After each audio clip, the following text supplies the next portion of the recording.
não tinha nenhuma garantia. Eles davam 80 mil, 100 mil, 200 mil dólares para qualquer um. Uhum. E depois criavam títulos em cima dessas insolvências, porque no final qualquer um ia a pegar 200 mil dólares e não pagava já a primeira. As regras eram muito soltas. E é um crédito sem discriminação, né? E o mundo bancário... Qualquer cara pegava esse crédito. Exato, e o mundo bancário trabalhou em cima disso, jogando esses títulos podres dentro de outros, e isso se sustentou até que deu, e quando não deu mais, pronto, caiu tudo. É que quando você fala de fundos de papel, né? Tipo, é um pouquinho essa configuração, né? Tipo, então, dentro ao do medo, porque o que aconteceu em 2018, né? Os caras se inventaram, na realidade inventaram, né? Botaram um monte de investimentos totalmente sem sentido, sem valor, né? Dentro de um fundo, de um prime, né? E a partir disso usaram o setor imobiliário como desculpa, né? Na realidade, o sistema imobiliário não tem nada a ver com esse tipo. Aquela foi na fraude financeira, a partir das seguradoras até os bancos grandes de Nova York, que depois se mas esse institucionalizaram medo faz parte do risco mesmo, né? Eu acho que tu vai explicar aí para o pessoal. Nós vamos ver depois na planilha que eu montei. Pessoal, o Jean preparou uma planilha do caramba. Foi um exercício de análise. Esse aqui de hoje, que ia ser um bate-papo geral sobre essa indústria de produtos que está em um momento de transição importante, né, devido a condições de mercado. Então, acho importante, dentro da ótica de diversificação da carteira, ou de investimento de cada um, olhar com carinho essas possibilidades, porque nós estamos falando de renda passiva, que é tudo de bom. Vamos começar, então? Bom, boa noite, pessoal, do Rogério, João, Nélios, doutor Nélios, como vai? João Victor, o Alexandre, o meu cachorro que está aqui do lado. Bacana, tudo bom? Sejam bem-vindos, pessoal. Esse aqui talvez seja uma das nossas últimas lives do ano aqui da Malta. E a gente escolheu um tema, né, muito interessante, que pouco explorado, né, pelos investidores de renda variável, por um simples motivo, né, é que os fundos imobiliários eles não são muito conhecidos, né, então pelo investidor, né, que está começando, enfim, né. Então, a ideia era que falar um pouquinho sobre fundos imobiliários. Chamei o Giancarlo, né? O Giancarlo é especialista em fundos imobiliários. Quase todos os investimentos dele estão focados em fundos imobiliários. Então, é alguém que está investindo nisso, já administra seu próprio fundo, né? Sua própria carteira. Tem uma estratégia muito legal que vai mostrar para vocês de como montar uma carteira de fundos imobiliários. Enfim, e no final da nossa live, a gente vai compartilhar com vocês a planilha que ele montou, né? Uma planilha muito legal, que vai mostrar para vocês, né, como que vocês podem compor um fundo imobiliário. Primeiro, como entender, né, um fundo imobiliário, como fazer os cálculos, né, principalmente de imposto de renda, que é um cálculo que tem que ser feito por todo investidor, de inflação também, um ponto importante, e principalmente como montar uma estratégia de renda passiva, né? Porque o que nós aqui queremos é forjar investidores que olhem todos os setores, né, como um todo. Então, tipo, quando a gente fala em criptos, a gente está falando num mercado com altíssimo potencial de risco, mas a gente, né, incentiva as pessoas a entrarem nesse mercado. Em renda variável também, né, nós temos as ações, né, que esse ano foi o pior ano das ações, né, em relação a... apanhou até da poupança esse ano de 2021, e BDRs, né, agora com o IPO do Nubank, ficou até mais conhecido, né, o BDR, mas hoje eu já dei uma olhada, não sei se vocês perceberam, o BDR do Nubank já corrigiu. Vocês verem como que esse esse mundo tem grato, né? Está quase já o mesmo valor do IPO. Então, quem comprou pensando, né, numa estratégia de longo prazo, é bom ficar sabendo, né, por que há essa correção, enfim. Mas agora, o papo de hoje é só fundos imobiliários, que podem ser comprados por qualquer mortal, né, só para quem não conhece um pouco esse mercado. Qualquer um de vocês que tem uma conta em qualquer corretora da B3 consegue comprar um fundo imobiliário, né? E o Jean vai começar explicando o que é um fundo imobiliário, quais são os tipos de fundo imobiliário, né? Por que ele, né? Uma vez eu perguntei, Jean, se a gente der R$1 milhão para comprar um imóvel, você compraria? Ele falou, não, pegaria esse R$1 milhão e colocaria tudo em papel, que são chamados fundos imobiliários. Então, vamos ouvir então, o Jean, que vai nos mostrar aí a sua carteira, a carteira que ele montou e as estratégias que ele usa. A gente quer que você saia dessa live com a capacidade de montar sua própria carteira, tá? Lembrando que não é uma indicação de investimentos, né? A gente não pode dar isso, mas o que a gente vai fornecer é a nossa carteira, aquilo que a gente investe aqui na Malta. Jean, somos todos ouvidos, meu caro, seja bem-vindo. Obrigado pela sua disponibilidade aí em compartilhar com a galera o fundos imobiliários. Comece aí explicando um pouco, né, as questões básicas. O que é um fundo imobiliário, quais são os tipos, e depois você já parte para o abraço aí para mostrar o que é uma carteira de fundos imobiliários. Perfeito. Boa noite a todos.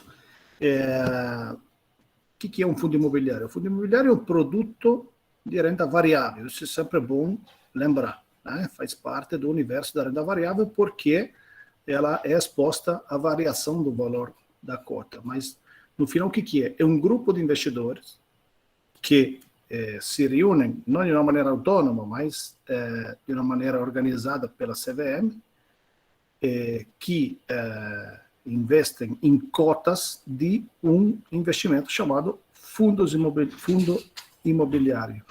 Esse fundo pode operar em várias vertentes, mas sempre dentro do âmbito de imóveis, sejam eles terrenos, sejam eles prédio, sejam eles desenvolvimento, seja loteamentos, sejam eles setores tipo galpões logísticos, ou seja eles os famosos chamados fundos de papel, que são os fundos que investem comprando os CRI, que são os títulos de crédito, que as empresas construtoras, ou empresas que atuam no mercado imobiliário, procuram para se capitalizar, para fazer para render possível a própria atividade, né? Então, dito isso, é um mercado bem regulamentado, bem regrado pela própria CVM, tá? Então, todos os fundos imobiliários que são listados hoje na bolsa podem ser comprados por uma corretora qualquer, assim como se compra uma ação, né? São, de um certo ponto de vista, vamos falar assim, institucional, muito seguro, porque as regras são muito bem definidas e muito rígida, muito séria, né? Então, estamos falando de produtos que têm uma classe de risco, sim, porque são de renda variável, e já vamos ver isso daqui. Mas, dentro de uma esfera geral, são produtos seguros para serem utilizados. Porque, na minha visão, os fundos imobiliários não poderia faltar em nenhuma carteira de nenhum investidor. Porque eles são geradores de renda passiva dentro de uma estratégia de longo prazo, certo?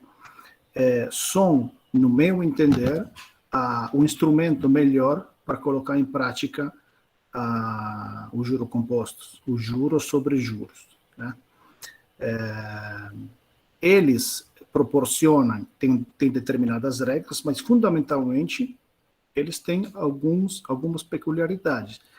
Toda a renda gerada por um fundo imobiliário, de qualquer setor que seja, ela é obrigada a devolver para os cotistas 95% do resultado líquido no semestre. Agora, quase a totalidade dos fundos faz isso de maneira mensal, né? Ou fazendo o regime de caixa mesmo, ou utilizando projeções e utilizando um pouquinho do caixa para fazer esse fluxo mensal, vamos falar assim, o mais estável possível.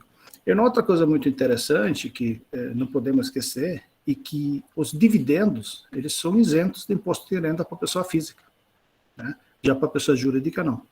Então, para o investidor que procura uma opção interessante para renda fixa a longo prazo, isso simplifica, porque além de ser mais performante, porque não tem IR de 15 ou de 22 que seja, nem a IR é progressivo, e simplifica a questão da declaração do imposto de renda, porque os dividendos são isentos. Agora, a alienação de cotas, não. A alienação de cotas, a venda de cotas, ela é taxada a 20% sobre o ganho de capital que eventualmente ocorreu desde o momento que você comprou as cotas e as vendeu. Da mesma idêntica maneira do que as ações, por exemplo, né? E a tributação é 20%, que nenhum day trade. Então, sendo que, no meu entender, esse produto pode ser equiparado a nível de estratégia ao hold ou de dividendos de carteira de ações, certo? Não se põe muito essa questão de pagamento de imposto de renda. Até porque acho que um setor que não se presta muito bem a isso. Que fazer ganho de capital com a compra e venda vai para o acionário, não vai para o fundo imobiliário, entendeu?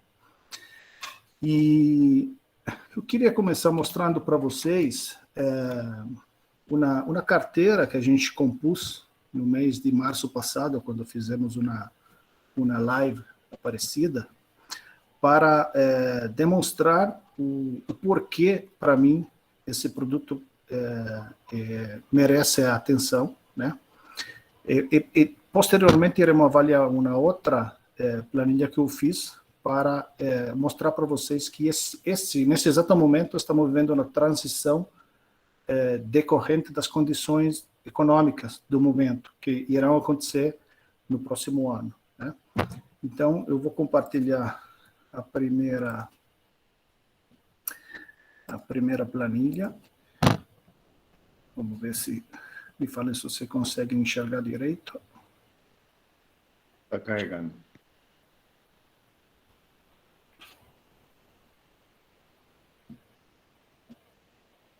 Aqui já chegou. Tá ótimo. Chegou? Pode mandar bala. Perfeito. Então, essa planilha foi feita durante uma apresentação do ano passado, no mês de março, né? E o que nós podemos avaliar desse setor todo de março para cá? Que ele sofreu muito. Por quê? Porque a renda fixa, mão a mão, ela aumentou, né? Então, nós tivemos uma perda razoável do valor que a gente investiu na época, né? Nós podemos ver dessa primeira página, nós podemos ver que em condições normais, onde se a gente tivesse investido aquele dinheiro em março e depois não tivesse fechado o computador e só aberto agora, nós estaríamos, né, com um déficit de quase 20%. Então vocês falam, nossa, que produto ruim, eu vou perder dinheiro. Dentro da estratégia de longo prazo dos fundos imobiliários, um dos pontos fundamentais para fazer assim que o juro composto, o juro sobre juro tenha uma ação fundamental, é o fato que, como primeira coisa, nós deveríamos, dentro de uma estratégia saudável, reinvestir todos os meses os dividendos obtidos, mês a mês, né? Então, eu estou mostrando aqui agora uma carteira que foi deixada parada. Se nós, por exemplo, agora eu vou colocar aqui, verdadeiro. Isso, eu preenchi todos os resultados que tivemos ao longo desses meses. E nós podemos ver que somente reinvestindo os próprios dividendos que nós recebemos, então, sem colocar um centavo, né, nós tivemos um aumento, uma diminuição da perda real, de quase 20% para 11%. Puxa, mas ainda é ruim. Sim, porque no período o produto sofreu bastante em decorrência das condições de mercado da pandemia. Laje corporativa fecharam, empresas grandes com home office tiraram o aluguel, ou fecharam sedes, né? Agências bancárias é um setor que também sofreu muito. Os galpões logísticos também, sem falar, parou tudo. Então, nós podemos ver que simplesmente reaplicando os próprios dividendos, que todos os meses são recebidos religiosamente, de uma maneira variável, porque não é garantido a porcentagem, né? Nós tivemos um benefício razoável. E agora, o que cada um deveria fazer, na minha visão de aplicação, um simples aporte de R$50 por mês, ou seja, 1% do valor que nós aplicamos na época, que foi 5 mil e pouco, me leva quase a ter o mesmo capital de um ano atrás. Ah, mas a inflação, tudo bem, perdi a inflação, mas olhem para o outro dado. Olha o dividendo que eu recebia por mês de 42, subiu para 50. Isso quer dizer que daqui para os próximos anos, eu sempre irei receber R$50. 50, 51, 49, 50, etc. Então, se todos os meses eu reaplico os dividendos e ainda faço aportes de acordo com a situação financeira de cada um, óbvio, quanto maior, melhor, né?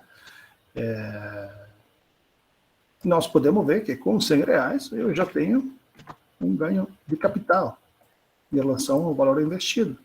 E um dividendo que aumentou de quase 30%. Isso aqui é fixo, eles continuam. Então, o juro sobre juro vamos falar assim, o meio fundamental, porque a muito longo prazo a gente possa verdadeiramente falar, puxa, estou vivendo de renda, né? Eu enxergo de uma maneira muito mais interessante praticar, se eu pudesse, por exemplo, como funcionário, investir o FGTS nisso daqui, em vez de deixá-lo para o governo, cara, eu vou mostrar agora qual é a potencialidade de uma disciplina dessa durante 40 anos. Gente, só para arredondar, então, para a galera que está entrando agora, a gente está mostrando aí uma carteira que nós compramos, né, há um ano praticamente, né? Em março.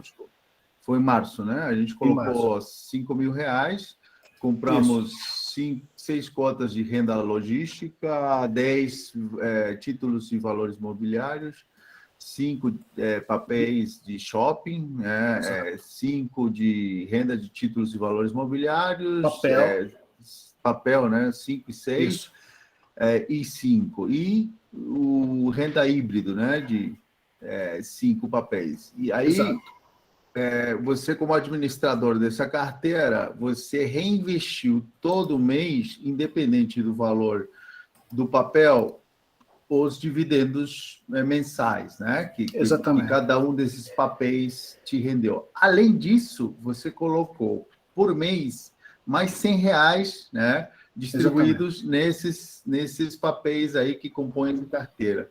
Exatamente. O teu resultado, que deveria ser negativo, né? Porque não teve papel que foi positivo durante esse ano, fundos imobiliários, se deixasse parado, teu prejuízo seria de 20%. Você mostra aqui que com uma administração inteligente da tua carteira de fundos imobiliários, né, de reaplicar os dividendos e colocar uma grana mensal diluído, você consegue, né, diminuir o prejuízo, né, que no caso era de 20%, foi para quanto? Não, ganhou, né? Teve um ganho de 7,26. Se eu não tivesse nem aplicado e nem reaplicado os dividendos, eu teria amargado uns 20% a carteira. Beleza, 19,57. Provavelmente pego pelo desespero, teria vendido na baixa e realizado essa perda. Sim, o que todo mundo faz. Né? Então, o que eu decidi propor, fazer a nível de estratégia? Primeira coisa, vamos reaplicar sempre os dividendos. Uhum. Obviamente, aqui, sobre R$5.000, estamos falando de frações, então, isso vale a título de exemplo, tá? Sim. Mas em prática, somente aplicando os dividendos, eu aumentei as minhas cotas de 6 para 6,3, de 10 para 11,4, e essas cotas, cada uma me devolve mensalmente uma porcentagem, aumentou o meu dividendo de R$42 líquido para 46, né? E diminuiu a minha perda líquida de capital de 20 para 11%. Agora, se eu ainda, isso sem colocar um centavo a mais, se eu ainda mais, eu coloco os meus R$100 mensais, que é um valor que acredito que esteja ao alcance de muitas pessoas, talvez não todas, né? Mas é um valor razoável. Eu consigo aumentar o meu capital e aumentar significativamente o meu dividendo isento mensal. Então, olha aqui, aumentei de 30% o número de cota. O número de cota é aquele que me permite uma renda passiva. Quanto mais cota eu tenho, tanto mais dividendo eu vou receber. Entendeu? Por isso é importante criar o hábito de engordar o portfólio em termos de cota. E tem várias estratégias que não vamos poder descrever hoje, porque não vai dar tempo. Não, moral da história, você conseguiu 7,26%, né, de valorização, vamos dizer que empatou com a inflação do período, né, porque não foram 12 meses, né, foram menos de 12 meses. Então, empatou com a inflação, que já está bom demais, né, qualquer investimento que empate com a inflação já significa que está zerado.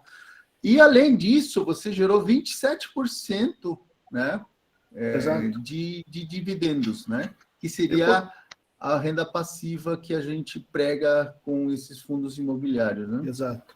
Eu coloquei aqui um multiplicador para facilitar a análise de um portfólio um pouco maior. Por exemplo, em vez de 5 mil, estamos falando de 50 mil, nós estamos falando de um dividendo mensal de quase R$500. Então, você consegue comprar uma casa de 50 mil que te dá um aluguel de 470? Não. Agora, você consegue comprar uma casa de R$500 mil que te dá um aluguel líquido de imposto de 4.600? Duvido. E esse valor aqui, primeiro, é líquido, porque se eu preciso de dinheiro de qualquer maneira, eu vendo na hora. Esses são todos títulos com uma liquidez bastante relevante, né? Então, eu consigo vender em questão de minutos, se eu precisasse. Um imóvel, não. Tá? Mas, para voltar, eu fiz uma simulação pequena em relação à estratégia que eu estou falando aqui. Eu resumi, né, as diferenças. Então, nós passamos de menos 20% para menos 11% somente reaplicando, e para mais 7% colocando R$100 por mês. E aqui eu fiz um exercício que eu mostrei para minha filha nesses dias. Ela também é investidora de fundos imobiliários. Eu meio que obrigo ela ainda, né? Porque ela tem 18 anos, mas ela vai me agradecer. Olha aqui, se eu tivesse um capital inicial de 5 mil e todos os santos meses colocou R$100 a um juro de 0,75 por mês, que é viável no patamar de fundos imobiliários, e num período de 480 meses, que são 40 anos, por isso estou falando de longo prazo, um jovem que começa agora, cara, com 55 anos, ele tem R$650 mil e R$4.800 por mês, que é quase o teto da aposentadoria, entendeu? Agora, se em vez de R$100 se coloca 300, sei lá, nós estamos falando de 1.600.000 e 11 mil por mês, quando um jovem de 18 anos, com 58 anos, vai ter esse valor por mês, todos os santos meses, na renda passiva. Se eu começo com um capital, sei lá, de 20 mil, o juro composto é uma beleza. Olha aqui, olha como vai 200 acabar. Mil. Você botou 200 mil. Então, desculpa, 20 mil. Eu vou para 2 milhões. Então, dentro de todas as estratégias, essa é uma que está à disposição de todo mundo, que, no meu entender, é muito interessante, entendeu? Legal. Então, essa estratégia, então, está baseada na configuração disciplina, de uma carteira, isso, do reinvestimento dos dividendos mensalmente. E um aporte mensal. Conforme as possibilidades. Vale dizer que, obviamente, todas as outras despesas que nós vamos ter ao longo da vida tem que ser considerada, porque não adianta fazer essa prática toda se a cada 4 meses vamos tirar o capital. Daí, realmente, a longo prazo não vai se realizar o que nós estamos almejando, a menos que seja uma grande oportunidade, sei lá, de comprar uma casa à vista com um ágio de 30%, aí vale a pena tirar tudo, né? Mas aí cada um tem a própria estratégia. Eu estou testemunhando aquela que é a minha visão, né, dentro de um setor que é muito interessante. E qualquer pessoa pode fazer essa administração, né? Não precisa de um intermediador, não precisa de ninguém lhe dizendo, olha, tu tem que fazer isso, aquilo, não sei o quê. Ainda mais hoje, onde que temos contas digitais que proporcionam plataformas de investimentos já embutidas. Então, a Nubank, o Banco Inter, sem falar em corretoras específicas que nem a Clear, a Rico, são isentas, tem custo zero, todo mundo pode ter acesso a isso, sabe? E simplesmente digitando o ticker, que é o código, né, da CVM de cada fundo imobiliário, você compra a tua cota, as tuas 10 cotas, as tuas 100 cotas, dependendo das tuas possibilidades e da tua visão do investimento, certo? Então, dito isso, que seria praticamente a estratégia que eu vejo como interessante, utilizando esse produto, eu agora vou mostrar uma outra planilha. Você vai disponibilizar essas planilhas, né? Sim. Eu vou colocar aqui o e-mail da Malta para quem quiser receber essas planilhas, mandar aí para a gente, né? Assistir a live, quero ter acesso às planilhas.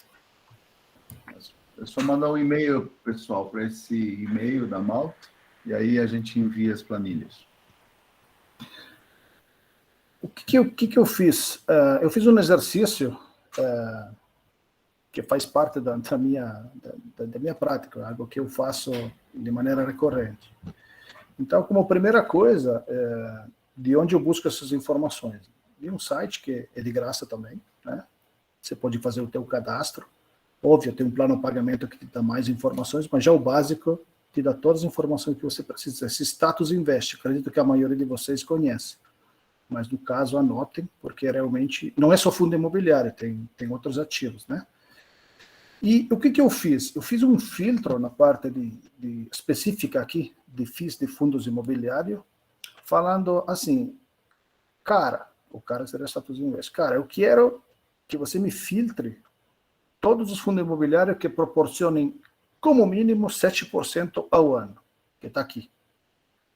Depois, quero que também que esteja dentro, acima de 7%, eu quero aquele que apresentem uma relação entre o valor comercial e o valor patrimonial entre 0,50 e 1,10. O que quer dizer isso? Quando um papel é colocado no mercado na primeira vez, a subscrição acontece ao preço patrimonial, de patrimônio. Se captam 100 milhões, 100 mil cotas, pronto. Então, cada cota vale R$10. A partir daquele momento, no mercado secundário, com as pessoas comprando e vendendo, é óbvio que, em função do momento de mercado, do momento econômico, as cotas podem sofrer um aumento em relação ao valor patrimonial ou uma diminuição. Então, esse fator aqui, o PVP, que seria patrimônio versus o preço versus valor patrimonial, o que significa 0,50? Significa que uma cota que tem um valor patrimonial de R$100 está sendo vendida a 50. De um lado pode ser vista como um desastre, do outro como uma baita oportunidade, né? E do outro lado, cotas que têm um valor comercial maior de 10% do valor patrimonial, eu não acho interessante colocar em portfólio, porque o risco de voltar ao valor patrimonial é muito alto, entendeu? Então, dentro desse intervalo, para mim, vale a pena avaliar o que tem. Depois eu avaliei também a liquidez média diária, ou seja, os fundos que, como mínimo, têm 200 mil papéis trocados durante o dia. Porque se você precisa vender rápido, para vender um volume grande, você não tem liquidez, você tem que baixar muito o preço. Então, não é interessante, no meu entender, operar com fundos que não tenham índices de liquidez muito elevados. E outro patrimônio. Eu quis selecionar só fundos imobiliários que têm patrimônio acima de 500 mil reais. Porque existem fundos que começaram agora, que têm um patrimônio pequeno, então tem mais dificuldade para conseguir uma evolução legal. Quantos mais cotistas tem, quanto mais cotas tem, o fundo gira melhor. E, acompanhado de uma boa administração, ele tendencialmente pode oferecer melhores condições de dividendo para os investidores. Então, eu puxei esse filtro, e desse filtro me saíram fora 50 fundos, né, em vários setores. No caso de agências bancárias, tem só um que é decente, que é agências de centro administrativo do Banco do Brasil. Né? Ele tem 66% de prédio e 33% de agências. Então, o setor sofreu muito. Por quê? Porque a tendência dos bancos é fechar as agências, sempre mais, concentrar em poucas. Agora, quando falamos, primeiro, de Banco do Brasil, estratégico, tudo bem que vai provavelmente ser privatizado, mas ainda não, a curto prazo.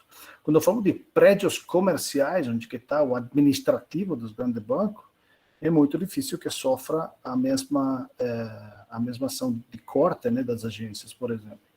Então, é um fundo que hoje está com um PVP, eu estou colocando aqui, de 0,96, ou seja, ele é vendido a um preço menor do que o valor patrimonial. Então, ele rendeu um dividendo da Y, se chama assim, dividendo de 13% líquido ao ano. Gente, não é pouco, falando de juros sobre juros. Então, um dividendo médio de 1,09. O último, no caso, que esse mês de dezembro deu 0,94%. Ou seja, ele está indo tá descendo. Então, isso é digno de atenção. Você fala, puxa, a média era 1,09, agora 0,94, será que eu vou entrar? Será que tem um problema? Vou investigar mais. Como que eu vou investigar mais? Eu coloquei aqui, por exemplo, né, a liquidez, 1,5 milhão de trocas por dia, bem líquido. Um dinheiro em caixa relevante, isso é um dado importante para saber quando um fundo imobiliário pode fazer operações de compra e venda, ou simplesmente de apoiar esse valor em renda fixa para guardar oportunidades melhores. Eu coloquei aqui, né, 65 mil cotistas, tem 1,5 bilhão de patrimônio, e eu na gestão passiva. Então, eu na gestão mais conservadora, não tem muito segredo não aqui. Esse é o link que eu coloquei por cada um do relatório gerencial, onde que vocês podem ir nos detalhes para ver quais que são os prédios, quais que são os números, né? E aqui coloquei quem que são os gestores e os administradores. Então, existem, vocês poderão ver aqui, especialmente no campo da administração, são poucos atores com vários fundos. Nós vamos fazer uma classificação por administrador. Nós vemos que, por exemplo, a BRL Trust, que é uma grande empresa de distribuidora de títulos, né? Ela opera com 1, 2, 3, 4, 5, 6, 7, 8, 9, 10, 12 fundos.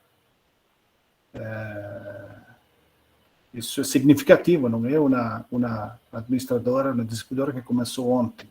Essas são empresas que trabalham há anos nesse setor, e essas são as taxas de administração e performance que são cobradas para o trabalho que eles têm. Tem alguns fundos que têm taxas mais interessante, menores, e outra que dá para ver que estão explorando, tem 1,5 ao ano, né? Isso já acho um pouco demais. Mas, no final, se o dividendo comporta a tua estratégia e a administração cobrada exatamente porque ela consegue desenvolver condições melhores para os cotistas, não tem porquê ia fazer as contas no bolso dos outros, entendeu? Agora, se eles cobram 1,5 e o dividendo é 0,3% ao mês, o próprio mercado vai se encarregar de cortar fora esses atores. Mas nesses 50 aqui, vamos falar assim, é primeira linha, pelo pré-filtro que foi feito. Então, o que eu posso verificar aqui? Vamos fazer uma classificação por dividendo, por exemplo. Por dividendo, pelo último dividendo. Vamos lá. Em porcentagem. Que é exatamente a relação entre o valor recebido do dividendo e o valor comercial naquele momento. Então, nós podemos ver que onde está? Fica do maior para o menor.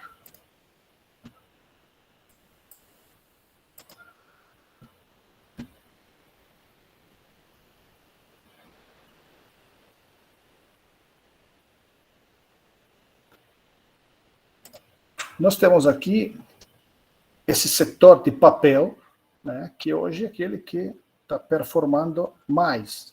E é muito simples explicar o porquê. Né? O setor de papel é o setor que operacionaliza a compra de CRI, que são os títulos de dívida dos players desse mercado, que se financiam no mercado para realizar as próprias obras, as próprias compras de ativos imobiliários. Né? E dentro desses CRI, os índices de remuneração são geralmente tanto mais alto quanto o risco, né, do papel, mas usualmente atrelado a indicadores. E hoje, quem faz pela maioria é o IPCA. IPCA hoje todo mundo sabe que está na casa de 10%, então, se os CRI foram fechados há 2 anos atrás, a IPCA mais 7%, hoje estamos falando de 17%, né, que vai entrar em caixa todos os meses, cujo 95% vai ser distribuído para os acionistas. Então, é óbvio que nesses casos nós podemos assistir a rentabilidades mensais em relação ao valor de mercado, tá, que está sempre acima de 1%. Né? Esse aqui é um misto, ele trabalha com outras, trabalha com CRI, trabalha com fundo de fundo também. Esse aqui em desenvolvimento. Então, o desenvolvimento é um pouco mais pontual. Ele tem meses que rende mais e meses que rende menos, porque são, por exemplo, loteamentos. Você trabalha com a venda, então tem um mês que você vende bem, então o fundo performa mais, né, é um outro tipo de produto. Então, nós estamos hoje com papel que está rendendo horrores, está vendo? O DEVA 11, o AKCTR, é um fundo muito bem estruturado, com muito capital, com uma liquidez violenta, 9 milhões de troca de papéis todos os dias, mesmo se o fundo imobiliário não deveria ser, na minha visão, né? Um patrimônio de 2 bilhões e 300, e ele rende líquido, né, 1,34% ao mês. Gente, é muito, 18% ao ano. Né? Mas isso não vai durar para sempre. Por quê? Esses estão performando bem? Porque a inflação está alta, o GPM está alto, né? E se nós avaliamos, que nem eu estava conversando antes com o professor Hugo, que a médio prazo, né, o Boletim Focus, que o Banco Central emite a cada semana, já está começando a sinalizar que a inflação está começando a cair. E a projeção para o próximo ano é levemente acima da meta, 5,04%. Agora, essa diferença de 6% vai se refletir na cota. Então, daqui a um ano, papel não vai render mais 1,34, vai render 0,85, 0,90, que de qualquer maneira não é ruim. Tá? Agora, pelo mesmo tipo de análise que eu estou fazendo aqui, verificando quais que são os maiores rendimentos, eu coloquei aqui, por exemplo, vamos agora voltar por setor. Eu coloco aqui o setor, dá para Z, e vamos avaliar aqui. Imóveis industriais e logísticos. Gente, que paulada. Todo mundo está com, né, um valor, um PVP abaixo, a maioria deles, né? E estamos com um rendimento mensal em relação a tudo quanto tem essa tabela, né, abaixo dos 50% do estatístico dele. Então, quanto mais vermelho né, tanto mais chama atenção. É por isso que eu quis colorir dessa maneira. Se nós vamos ver se ele é VBI logístico, ele está rendendo hoje 0,59%. Ele está sendo comercializado a 0,85%. Então, o que enxergo aqui? Óbvio, tem que estudar o papel, o relatório gerencial dele, né? Mas esse aqui é o resultado mensal médio, 0,59. Olha o último dividendo, é 0,72. O que me deixa entender isso? Que nós estamos na frente de uma reversão dessa situação de queda, ou seja, o setor de imóveis industriais e logísticos, com a retomada, né, pós-pandemia, se podemos chamar de pós-pandemia já, ela está retomando. Então, os rendimentos estão aumentando, mas a cota ainda está descontada. Então, lembrando, Jean, desculpa, sim, esse dividendo é mensal, né? Mensal. Não, é que, só para esclarecer, que quem está acostumado com dividendos de ações, né, é trimestral. Sim. Nos FIIs é mensal, pessoal. É como se você recebesse um aluguel todo mês e, melhor ainda, né, quem tem imóvel sabe, né, tem que pagar imposto de renda. E, felizmente, né, a tributação dos FIIs, dos dividendos dos FIIs, não pegou.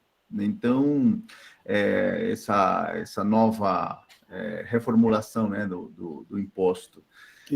Então, é uma grana que entra lisa, né, líquida, na carteira do investidor. Exatamente. Então, o setor de industriais e logístico, para mim, é um setor muito interessante. Talvez um pouquinho menos do que laje corporativa, que são aqueles prédios que alugavam andares inteiros para multinacionais ou empresas de porte, que devido à pandemia foram devolvidos e agora estão voltando. Nós podemos ver aqui também, com um dividendo mensal médio no último ano de 0,89, nós já estamos projetando 1%. Aqui está empatado, aqui está um pouquinho menor, aqui está um pouquinho maior. Ou seja, nós estamos num momento de inflexão. Com a melhora das situações econômicas, nós podemos projetar que o PVP vai se aproximar de volta a 1, ou seja, o preço da cota vai aumentar, chegando perto do valor patrimonial. Por quê? Porque serão papéis que renderão sempre um pouquinho mais, e quando a Selic começará, isso vai demorar um pouquinho, né? Mas quando começará a trajetória descendente, aí nós teremos uma migração violenta, que nem aconteceu em 2019, onde a renda fixa basicamente não rendia mais nada, com a Selic a 2%, aí muita gente veio para cá. E vai voltar. Então, voltando para cá, a lei da economia, da procura, da oferta, vai, sem nenhuma dúvida, fazer-se que as cotas que você conseguiu comprar hoje com esses PVP podem proporcionar, por exemplo, nesse caso, você vai ganhar R$19 só de reposição da situação econômica. Então, para quem trabalha na carteira daquela maneira que a gente colocou antes, fazendo os aportes mensais e o reinvestimento do dividendo, vai chegar a um ponto que a curva vai ultrapassar. Então, o teu dividendo mensal, o anual, vamos falar assim, de 7%, será compensado de um ganho de capital de quase 25% nesse caso aqui, ou de 30 e pouco desse daqui. Agora, isso vai se realizar? Eu não sei, mas que é muito provável porque nós estamos, talvez, no ponto, ainda talvez não o mais baixo, porque nós estaremos ainda com provavelmente 2 aumentos da Selic. Então, possivelmente esses setores vão sangrar um pouquinho ainda, né? Mas começar agora a colocar um pouco de capital e implementando essa estratégia de fazer mensalmente, acho que tem uma ótima oportunidade dentro do portfólio de possibilidade que temos em termos de investimento. Tesouro direto, renda fixa, poupança, quem que ações, etc, Jean, etc, etc. o Alexandre levantou a mão aí. Fala, Perfeito. Alexandre. Opa, boa noite, pessoal. Giancarlo, uma dúvida que eu tenho, porque eu também tenho aplicado em algumas coisas em FIs, e quando você acabou de falar sobre a questão do ponto de inflexão, a parte de imóveis industriais e logísticos, eu vejo essa inflexão acontecendo muito mais rápido do que para a laje corporativa. Até porque eu não sei se a laje corporativa vai... na realidade, depende da laje corporativa, obviamente, mas eu não sei até que ponto, para a laje corporativa, a gente vai ter esse retorno. Não sei nem se tão rápido, se vai ter algum dia esse retorno. Você está certo. Eu quis, talvez me expressei mal. A oportunidade econômica, no meu entender, é maior na laje corporativa que no imóvel industrial, porque sangraram mais. Então, eu acho que elas vão, de qualquer maneira, ocupar de volta os espaços de uma maneira diferente. Não tem nada que... A economia ensina isso. Tudo se transforma e se reinventa. Obviamente, o modelo antigo de grandes corporações com grandes prédios talvez não vai voltar daquela maneira, mas que os passos vão ser preenchidos, eu tenho certeza quase absoluta que vai. Tá. Em quanto tempo, eu não sei. E a minha outra questão, efetivamente, eu não consegui identificar, e aí pode ser por uma incompetência minha, ou preguiça, em termos de pesquisar em maior detalhe, em que setor eu encontro aqueles imóveis para silos, para uso de agronegócio. Então, esses são os famosos fiagros. Eles são produtos bem recentes e tem de 2 tipos, que fazem silos, né, armazenagem, e outras fazendas.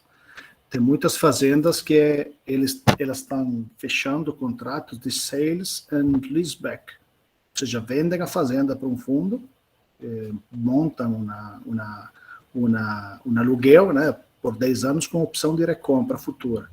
Isso para se capitalizar de um lado, e outro tem benefícios fiscais contábeis nessa prática. Então, é um produto novo que entrou no mercado. Eu estou avaliando ele ainda, né? Não tenho nenhum no meu portfólio por enquanto, mas eu estou avaliando com carinho. Okay. Mas o Alexandre tem informações privilegiadas. Como ele trabalha no Banco do Brasil... Então... eu vou postar aqui a lista de fiagros que temos à disposição aqui no chat, tá bom? Tá ótimo, tá ótimo. Elcio, pode falar, professor Elcio, que está lá na Lapa nesse momento, dançando bossa nova, tango, tudo junto. Boa noite a todos. Não, já estou de volta no Brasil, não, né? Já estou de volta aqui em Blumenau. E passei por uma fase meio complexa semana passada, né? Antes de uma viagem aí, fiquei doente e tal. Mas deu tudo certo. Nossa viagem também foi mais para descanso, não para, né? Cara, eu tenho uma dúvida quanto a essa questão, Giancarlo. Sim. Você já investe em fundos para agro ou ainda está avaliando? Não, ainda não. Estou avaliando porque é um produto muito novo. Então, eu estou estudando os relatórios gerenciais, estou indo atrás para ver onde que são essas fazendas, quem são os proprietários. É um trabalho minucioso, leva tempo. Eu não costumo investir onde eu não conheço. Eu te pergunto isso porque eu tenho muitos amigos ali na região de Lucas do Rio Verde, Mato Grosso, e deixa eu ver quando é que foi, em 2008, eu estive por lá a primeira vez. E naquela época tinha muita falta de silos, né?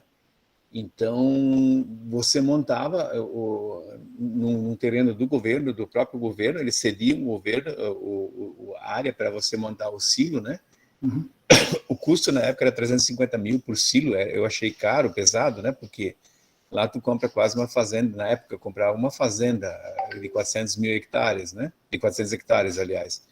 E aí você alugava para o próprio governo. Isso tem alguma coisa a ver com esse tipo de negócio? Ou hoje o governo está fora dessa jogada? Assim, o que tu já pesquisou sobre isso? O governo tem uma necessidade gigante de aumentar a área de estoque. E como você sabe, acho que sabe, né, o maior player de silos é a Kepler Weber, que está no acionário também. E que ela era participada, inclusive, pelo governo. Depois que o governo saiu, vendeu participação, o título explodiu de volta. E hoje é uma necessidade e tem falta de estoque. O estoque, fazer estoque, permite de controlar de uma maneira melhor o preço. Você vende quando quer e não quando precisa. Antigamente, inclusive, o transporte, vocês lembram as filas de caminhões que tinha daqui até Paranaguá? Hoje não está tendo mais porque está tendo silos, né?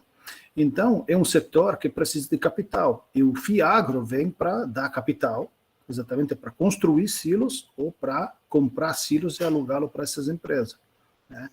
É um setor bem interessante e vai dar certo. É uma estratégia que o governo está no meio, com certeza, mas é por isso mesmo que os fundos imobiliários, também os FIAGRO, ficaram isentos, porque os players do mercado demonstraram para o governo que se você coloca o imposto de renda, você vai gerar um efeito contrário no setor. Então, vai faltar crédito para as empresas e para quem opera, inclusive, no agro. Giancarlo, minha pergunta era justamente isso, porque eu me lembro, na época, o investimento seria 350 mil e o retorno é mais ou menos 3.100, era 3.100 por mês, né, de retorno. Então, se você analisa juros sobre juros, você não vai comprar um apartamento de 350 mil para ganhar esse aluguel, certo? Então, eu fiquei realmente, na época, com muita vontade de investir nisso, só que daí eu teria que mudar completamente a minha forma de investir, porque o valor era alto e não existia parcela, né? Ou era um ou nenhum, entendeu? Então, sim.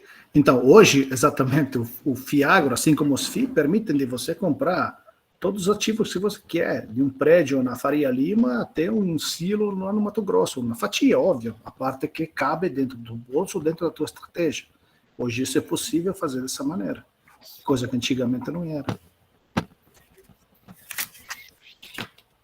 Não sei se... Mas é uma pergunta, o FIAGRO não é um FIIs, né?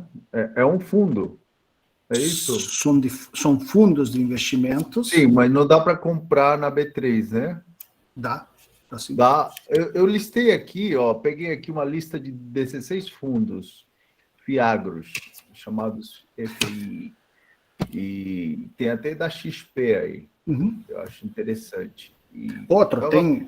Dentro do panorama dos fundos imobiliários, só uma parte ela está disponível para os investidores na plataforma, porque tem outros que são limitados para investidores institucionais e outros que se compra só no balcão, você não compra A maioria está aqui de banco mesmo. Mas repito, eu estou estudando esse setor ainda, então não posso... Eu tenho interesse sim, e com certeza eu vou me comprometer a fazer uma análise dessas na live futura, que podemos fazer sobre esse setor, se tiver interesse. Acredito que tudo vale a pena ser avaliado. Você depois não, mas a proposta é muito boa, né? Claro. Pelo que foi colocado, o Brasil, o maior potencial do Brasil é ser exportador, né? Então, eu estou sabendo por pessoas do setor que, por exemplo, a John Deere, que fabrica colheitadeiras, tem um plano de aumento de produção. Produção gigantesca aqui no Brasil. Gigantesco. Então, tudo indica que esse setor vai bombar o ano que vem. E essas grandes empresas não erram. Se elas vão nessa direção, porque já está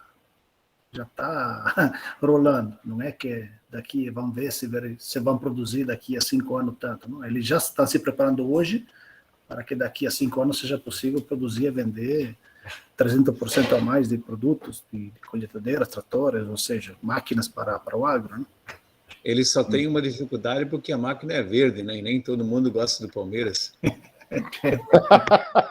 Mas pintam de amarelo, fica tranquilo. Tem vermelha da Cash New Holland.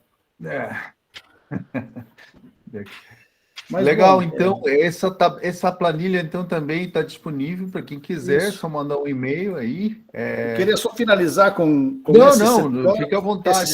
Esse setor interessante, que é o shopping. O shopping é aquele que sofreu mais de todos. Olha que oportunidade que eu estou vendo que está ao nosso alcance. Né? Estamos com 30% abaixo, com uma economia de shopping que está voltando, né, à normalidade. Então, eu acredito que não poderia hoje faltar, talvez não ainda hoje, mas daqui em janeiro, tem que estar em uma parte, né, na carteira de quem opera com fundos imobiliários, porque a oportunidade de fazer portfólio com um preço muito baixo é muito interessante.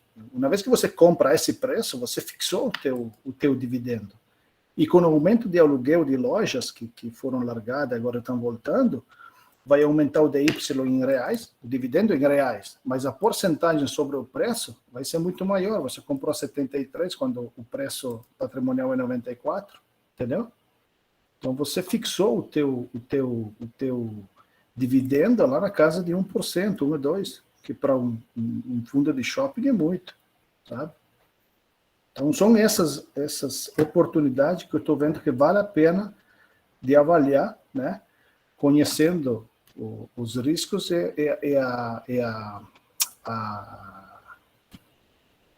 como está se mexendo a economia nos próximos meses, né? Fala, Elcio. Você levantou a mão, Elcio. Pode falar. Opa. Faz muito tempo que eu acompanho essa questão, né? E eu venho lendo muitas notícias de fora, principalmente dos Estados Unidos, e lá muitos shoppings fecham, porque há uma mudança no comportamento do consumidor, né? Que são as compras online, e a gente é testemunha disso. Como é que tu vê isso dentro desse cenário brasileiro? Então, eu estou vendo que o shopping, ele, além de ser um conjunto de lojas, é um lugar de assembramento de pessoas, de troca de pessoas com outros fins. Acho que os filhos de vocês também, as minhas, gostam de ir se encontrar com os amigos. Aonde? No shopping, no praça de alimentação, tomar alguma coisa, talvez comprar aqui e lá. E o negócio de lojas, eu concordo plenamente contigo. As compras online serão sempre mais preponderantes na economia. Então, o que eu estou vendo, o que muitos analistas estão vendo, eu concordo com eles, né, que essas grandes lojas, elas servirão de ponto de venda, não de entrega. Ou seja, você vai comprar o tênis na Centauro pela internet, dentro da loja, experimentando o tênis. Só que você vai comprar dentro da loja, pela internet, e vai te chegar em casa, você não vai levar o tênis aí. Mas ali, você vai ver os produtos, e eu acredito que seja uma coisa bem possível de acontecer, né? Por exemplo, com as lojas de Adidas, outras coisas. Lojas de porte menor talvez continuarão com mais específica. Cara, né? Mas deixa eu dar um pitaco aí. Sim. Eu já era muito entusiasta com esse processo de digitalização, que o mundo está indo para o varejo, online e tudo mais. Mas, cara, olhando a nossa essência, a nossa estrutura ainda, né, aqui no Brasil, que ainda é analógica, eu acho que essa mudança ainda vai demorar para acontecer. Veja o que está acontecendo com a Magazine Luiza. Está derretendo o papel, quer dizer, e a maior parte das vendas da Magazine Luiza são online, enfim. Eu não iria com muita vontade assim a entender, né, que tudo vai ser virtualizado. E eu concordo, os shoppings sucederam os clubes, né? Que antes eram pontos de reunião das pessoas, enfim. Eu acho que ainda tem uma vida longa para shopping, principalmente aqui no Brasil. Nos Estados Unidos, não, porque lá trabalha-se mais com lojas, grandes lojas, né? Que tem seus pontos à parte, separados. Mas aqui no Brasil a cultura é outra. Eu acho que ainda tem vida longa, salvo que esteja enganado. Diga, Alexandre. O ponto que eu ia colocar é justamente esse. Brasil, México, países da África, países da Ásia, a utilização do shopping é diferente, porque ela não é em função do consumo somente, é em função da segurança. Ou seja, as pessoas vão para um lugar onde é seguro estar para confraternizar, para passear, para ir a um cinema, etc. Infelizmente, né, no Brasil, o modelo de negócio do shopping muda. E isso que o Giancarlo colocou com relação às grandes lojas, também tem um outro ponto, que é o nego está utilizando os pontos do shopping, as lojas do shopping, como pontos centrais de distribuição. Então, você compra na Centauro um tênis, né? O tênis não vai sair do depósito que fica lá na cidade vizinha para chegar na tua casa. Ele vai sair da loja mais próxima da tua casa e chegar na tua casa. Logicamente, a loja que tem aquele tênis mais próximo da sua casa. Então, a distribuição há uma migração da visão varejo do shopping para a visão logística do shopping. Uhum. E o que fortalece também esses fundos de logística, né? Que eu acho que é o ponto também importante. Exatamente. Mas o ponto dos fundos de logística, e por isso a minha questão lá no início, né? Porque o que eu estou vendo efetivamente é a parte do last mile, ou seja, os centros de distribuição, os centros logísticos, os pequenos centros logísticos próximos às residências, ou seja, dentro das cidades, eles precisam desenvolver muito mais, eles precisam crescer muito mais. Aqueles armazéns gigantescos, onde você colocava tudo, de lá você fazia a distribuição para tudo quanto é lugar, isso está contado. Isso vai acabar facilmente, rapidamente. Porque hoje você faz uma compra na Amazon, se não chegar até o final do dia, você fica chateado. Até algum tempo atrás, você esperava 2, 3 dias e ficava contente quando recebia, né, na mesma semana. Uhum. Hoje isso mudou radicalmente. Legal. Diga, Elcio, quer contra-argumentar? Na verdade, eu queria agradecer pelas falas do Alexandre e do Giancarlo também, porque é o seguinte, ó, quanto mais a gente troca informações, mais detalhes você acaba percebendo, né? Eu sou de uma cidade bastante segura, então aqui nada não vai para o shopping por causa de segurança, né? Mas uma coisa que me chama atenção no shopping center é a praça de alimentação que o Giancarlo falou. Porque é o seguinte, eu, por exemplo, não gosto desses fast food da vida, né? Fast food, né? Mas eu tenho uma filha de 10 anos, então não adianta dizer para ela, não, tu não vai comer McDonald's, tu não vai comer aquele Burger King, tu não vai comer, né? Uma hora eles vão querer, e eles fazem uma certa pressão. Aí quando você está viajando, você percebe isso, né? E a molecada tem uma diferença, eles sabem quanto eles vão pagar. Enquanto que no restaurante eles têm que entrar, olhar no menu, né? Para ver quanto vai custar. Lá ele já tem noção. Vai custar R$18. Vai custar R$17. O sorvete dos caras é o mais barato que tem. Então, são detalhes, né, que realmente quando começa a refletir. Agora, evidentemente, você está num lugar onde é um pouco mais complexo, né? A vida é complexa. Eu, como pai, eu evidentemente vou querer que minha filha ande no lugar mais seguro possível, né? Isso, shopping tem uma palavra, né, chave, que hoje é conveniência. E isso vai ser difícil ser substituído por outros negócios virtuais, né? Por enquanto. E talvez vai haver uma realocação de tipos de negócio aí, que cada um tenha lá a sua fatia, né? O cara vendeu, mas o cara da logística, ele... Porque assim, ó, eu comprei esses dias um negócio foi no Mercado Livre. Eu comprei às 5h45 da tarde, né? O troço veio de uma logística de... como é que é? Americana. E vocês não acreditam, cara, às 9h40 e pouco da manhã, eles entregaram o produto na Vila Itopava.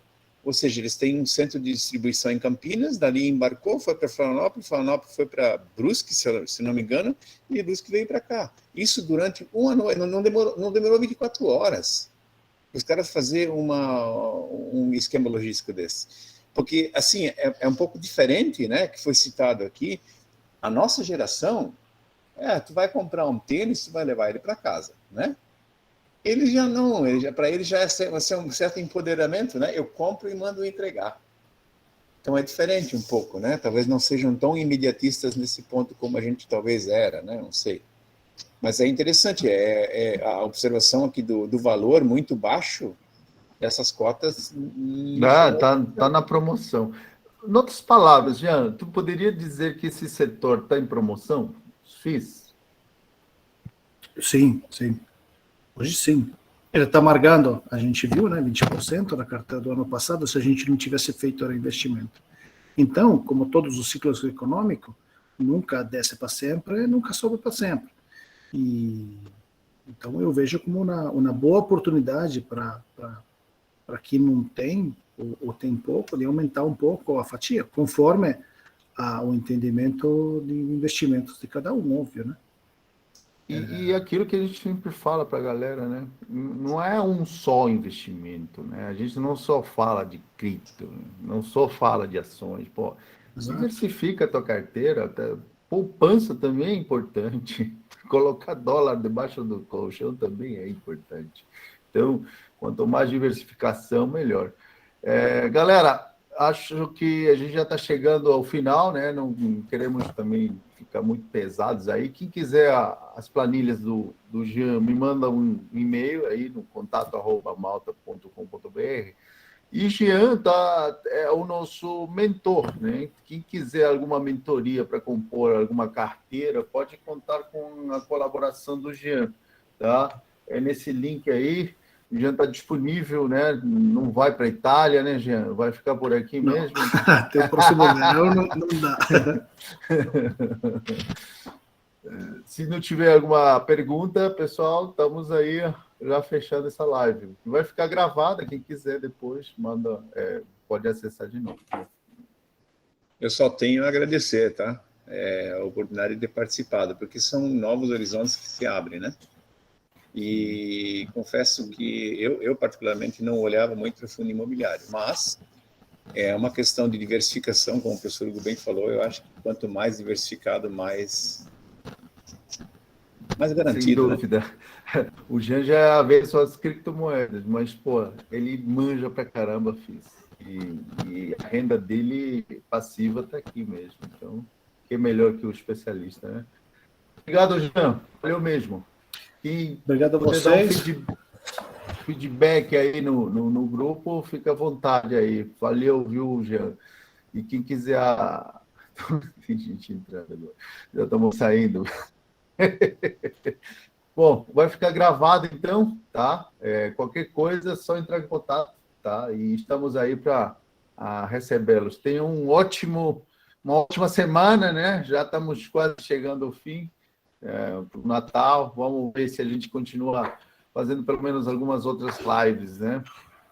Um grande abraço, professor. Obrigado a vocês. Obrigado, pessoal. Um abraço. Tchau, tchau.